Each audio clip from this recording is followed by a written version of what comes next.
tonight. We build about 100 miles of wall. A big win for the Trump administration on the president's border wall. A wicked murderer opened fire and killed 3 innocent citizens. And the latest mass shooting in America leaves a 6-year-old dead in California. Plus, our president has a hate agenda. The president's latest tweet storm sets a simmering political firestorm ablaze. And also, the Justice Department's plan to resume capital punishment has some conservatives speaking out against the death penalty. Never, ever forget. And the president signs a 9/11 victims' compensation bill designed to last a lifetime. All this and more tonight on Faith Nation.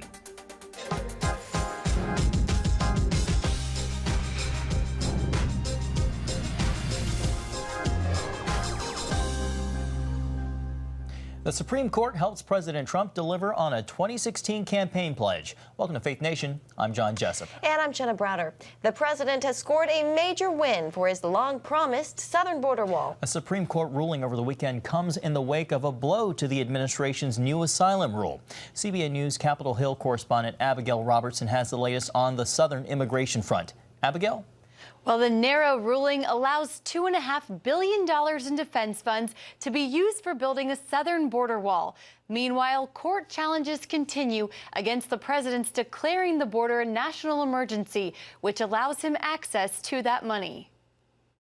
So we're going to build a wall. It'll be a great wall. Mexico's going to pay for the wall. So far, Mexico is not paying for the wall. But the decision paves the way for President Trump to deliver on his #1 2016 campaign promise. And we are still on schedule now to have 450 miles of wall built by the end of 2020. The Supreme Court decision overrules a federal judge's order, freezing billions of dollars made available for the wall through the emergency declaration. What the president tried to do was basically completely disregard our democratic process and just take money that Congress hadn't given him to build the wall anyway. The ACLU, which sued over the president's ability to use the funds, responded to Friday's decision by arguing it is temporary and the fight is, quote, not over.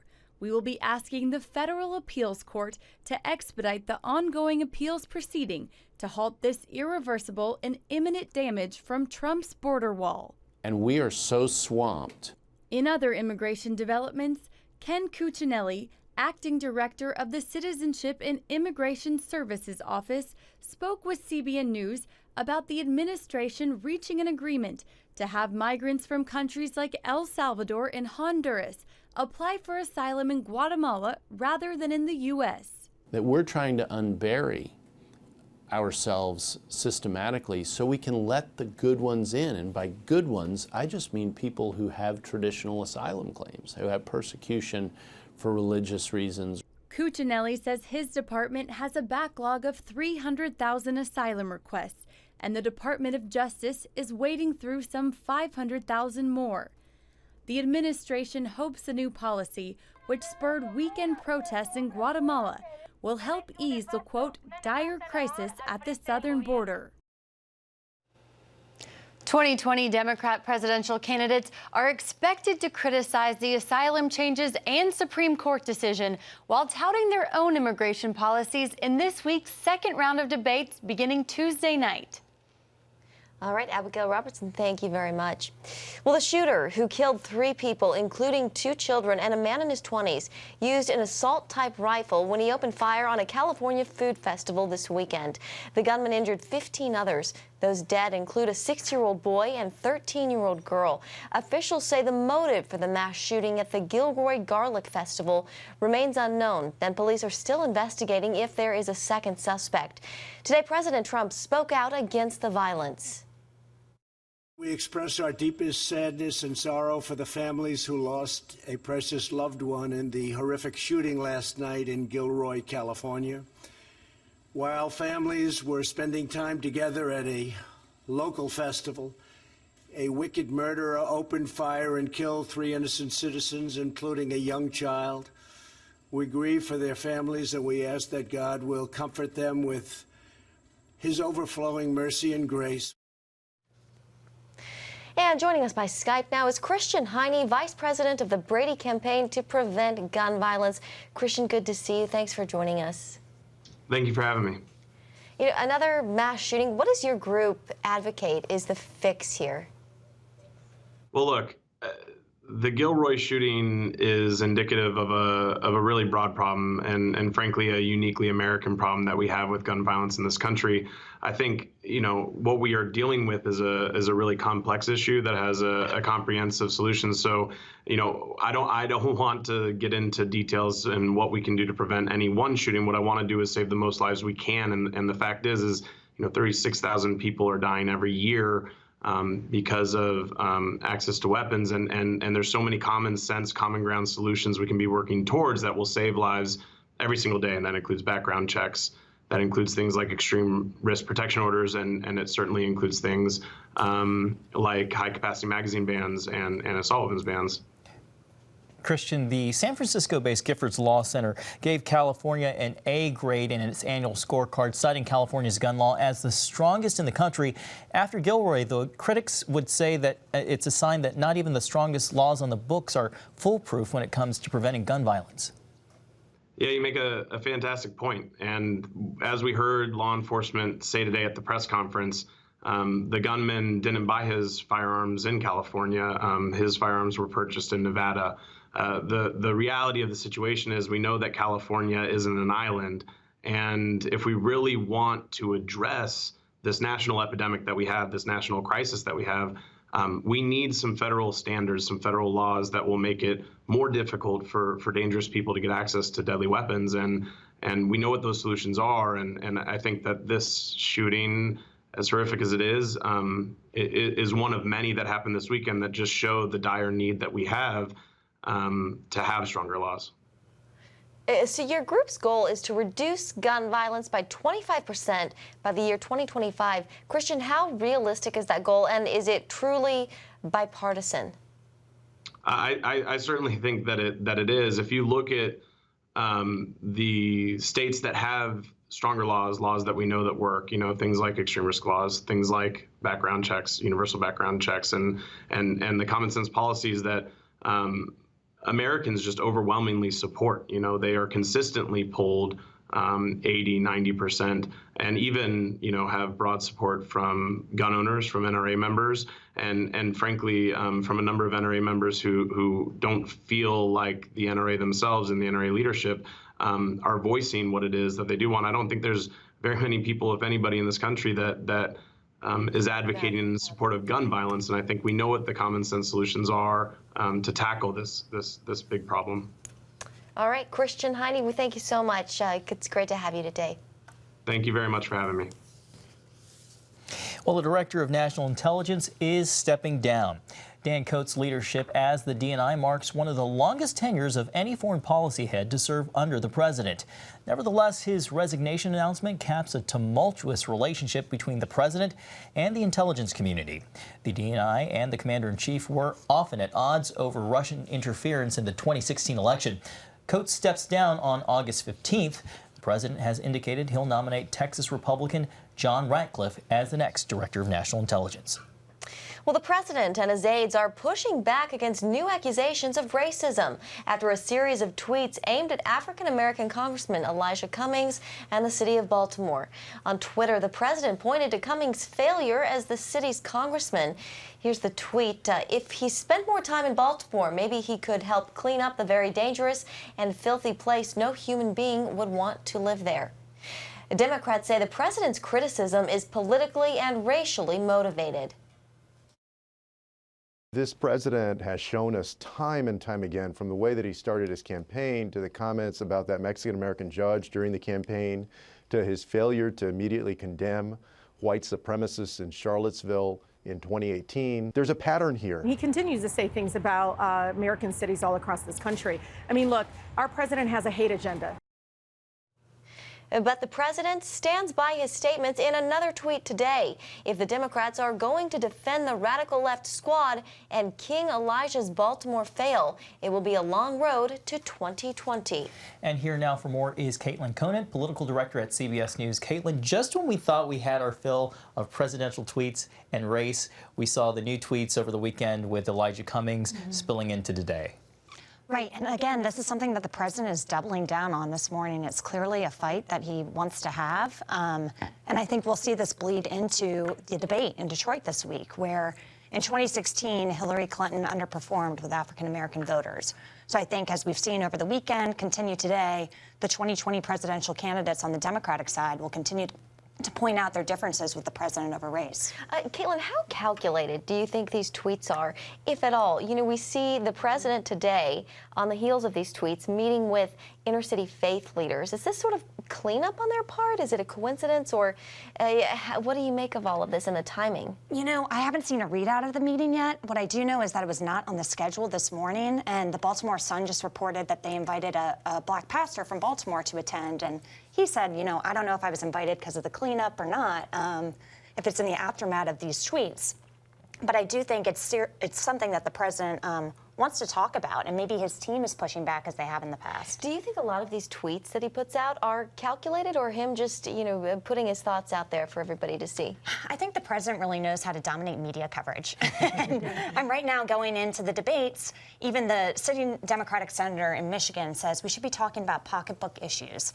Let's talk about the rising costs of prescription drugs, and about worker retraining and how to give people new skills. And now the president has changed the subject, and we're talking about this. A new Quinnipiac poll shows Joe Biden surging among African-American voters, even after criticisms from that first debate about his past support of busing and on the 1994 crime bill. What is Biden's appeal among black voters, especially when you have two African-American candidates, Kamala Harris and Cory Booker? Well, I think people really look at Biden as an older statesman, and he was the vice president. People know him. And I think a lot of what's interesting about this field is there are so many candidates, and it's hard to break through. And that's what will be interesting in the debates this week, to see, can you have a moment? When Kamala Harris has a rematch with Joe Biden, can she effectively make him look weak and come down in the polls? And I think he has said that he wants to not be as polite this time around, and we'll see if that holds. Is this about electability? I think part of it is about electability. Part of it is name ID. We saw this last cycle. There were a lot of Republicans running, and Donald Trump ran, and he had 100% name ID. And it's kind of hard to get your message out with someone who is just so well known. So I think part of it is that, too. Sure. Caitlin, what else are you looking for in these first debates, night one, tomorrow night? I think we'll see a lot on health care. It is still the #1 issue for Democratic voters in a recent CBS News poll. Kamala Harris rolled out a new plan this morning.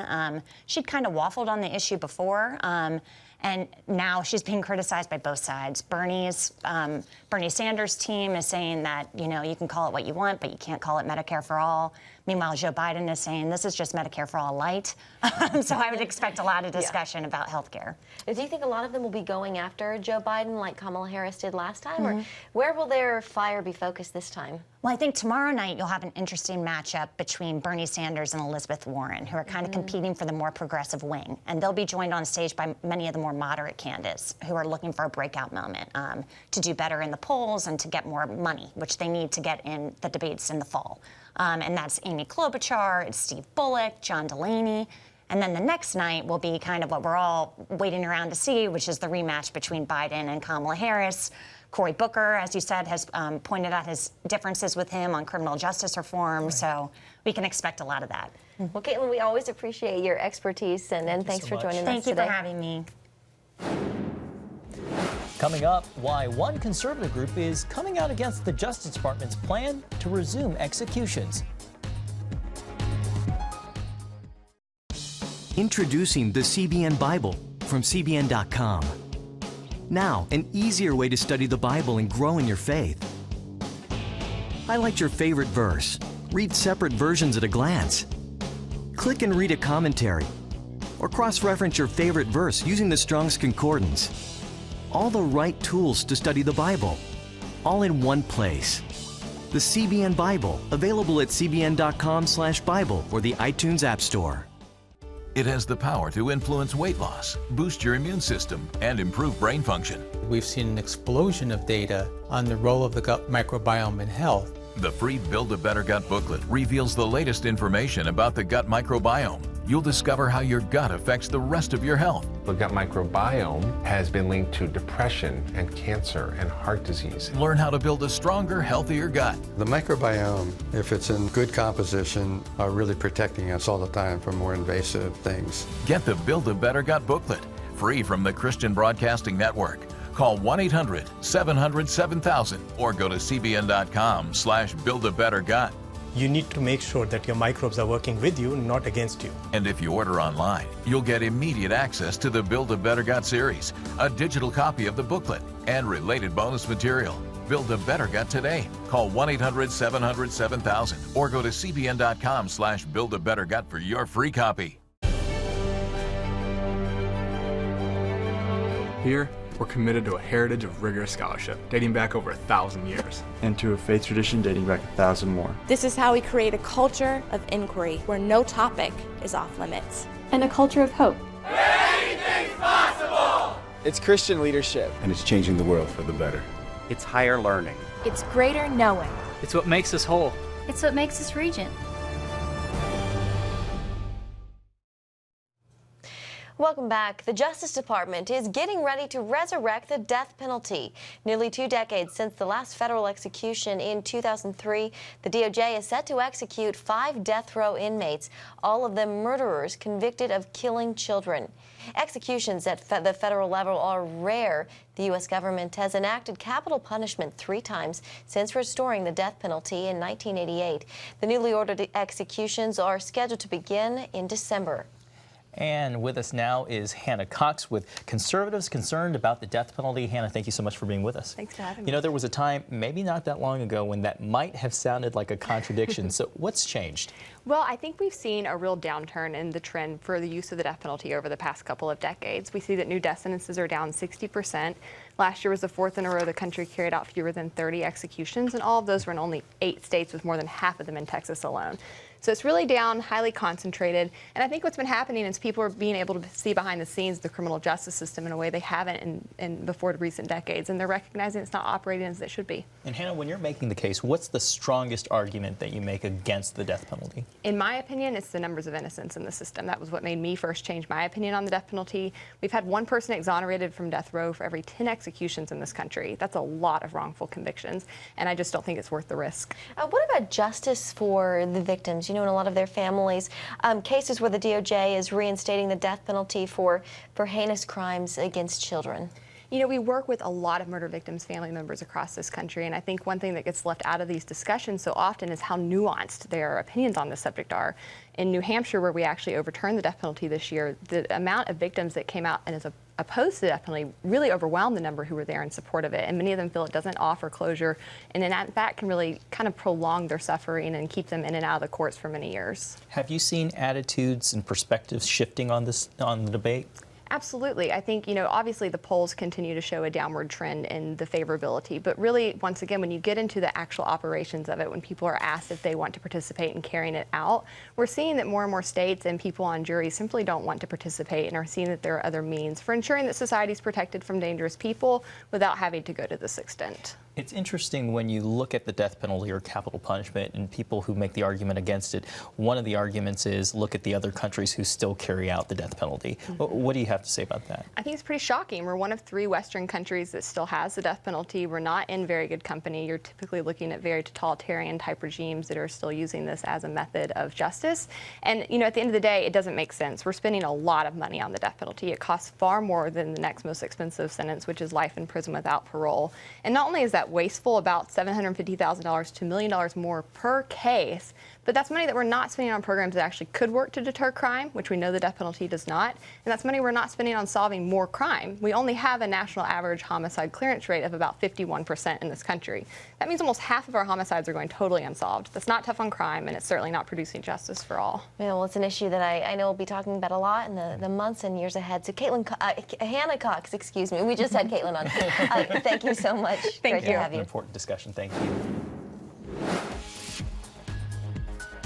When we come back, talk to an expert on advancing a pro-life agenda in Congress as anti-abortion legislation hits roadblocks. Next.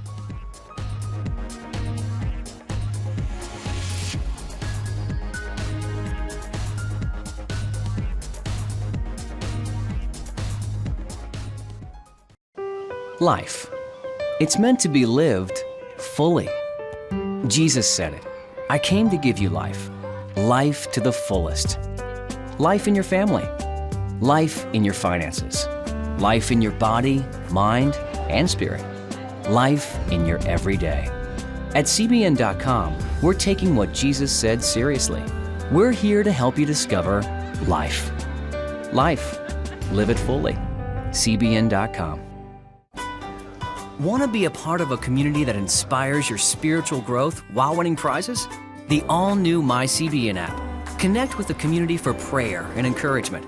Track and set spiritual goals. Enjoy conversation starters with friends and family. And collect points to win prizes. The all-new MyCBN app. A great place to belong. Download the app at cbn.com/mobile. Grow, connect, have fun. The all-new MyCBN app.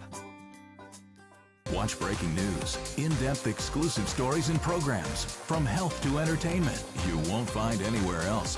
The CBN News Channel, a perspective you can trust. Enjoy credible news reporting from around the world. Discover inspiring programs and stories of hope, all in one place, from a Christian perspective. The CBN News Channel, a perspective you can trust. Check your local listings or visit cbnnewschannel.com. Come home to the sounds of Southern Gospel from CBN Radio. You'll enjoy a rich Southern blend of bluegrass, classic gospel, and Southern Gospel favorites like the Gaithers, the Crab Family, and bluegrass sounds like Mountain Faith. So make yourself at home with the all-new CBN Southern Gospel, now available at cbnradio.com.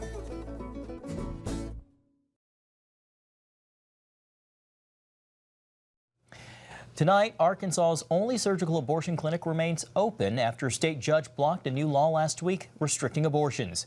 The facility was set to close within a month under a new Arkansas law requiring doctors performing abortions be board certified. An Eastern District judge blocked 2 other abortion restrictions. And joining us now for more is Melanie Israel with the Heritage Foundation. Melanie, good to have you. Great to be here. Before Democrats took back the gavel of the House, the House was, the GOP-controlled House, was the most pro-life House that we've seen in a long, long time. Where do things stand now? You know, right now, I think we have to be realistic. We're in an era of divided government. There's a very energized pro-life minority in the House, a very energized pro-life majority, a narrow one, in the Senate. But we also have a very committed pro-life president who's threatened to veto anti-life legislation should it reach his desk. So there is a bit of a firewall there, but at the same time, members of Congress have to be very aware that there are some very real threats to life, to conscience rights stemming from the House. The states, Melanie, is where we've seen some of the biggest successes. Is it wrong for those who might question how much a divided Congress really matters now? You know, I think right now the reality is most of the action is going to be happening in the states. And I think a lot of that stems from the fact that we've seen some very extreme pro-abortion legislation passing in places like New York. Illinois, and at the same time, we've seen some very pro-life legislation coming out of states like Alabama, Georgia, Missouri. And so this debate is raging. Far from settling the abortion question in 1973, it's become a much bigger thing in the states. You know, a lot of these states, a lot of the focus is on the late-term abortions. Have you seen a shift in the perception there as we've seen, you know, more details come out and more reporting on what late-term abortion is? Exactly. I think there's several things. First of all, we know that as far as late-term abortion goes, there is consensus agreement in this country regardless of political party.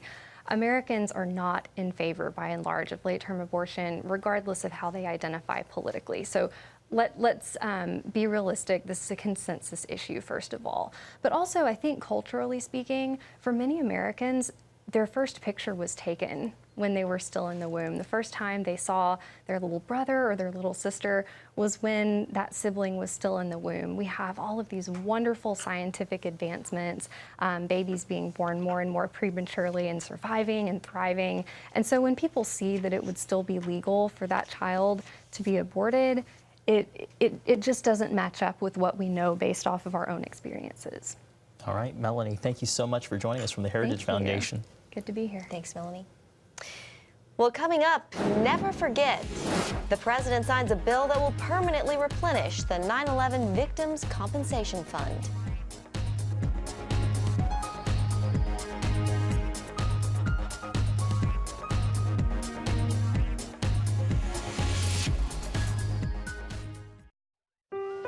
Life. It's meant to be lived fully. Jesus said it. I came to give you life. Life to the fullest. Life in your family. Life in your finances.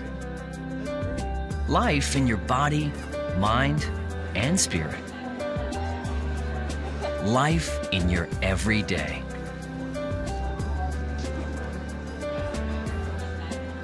At CBN.com, we're taking what Jesus said seriously. We're here to help you discover life.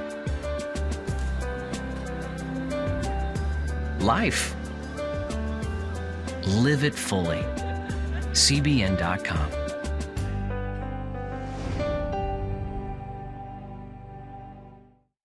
On October 1st, 1961, history was made when a tiny station began transmitting the first signals of the Christian Broadcasting Network.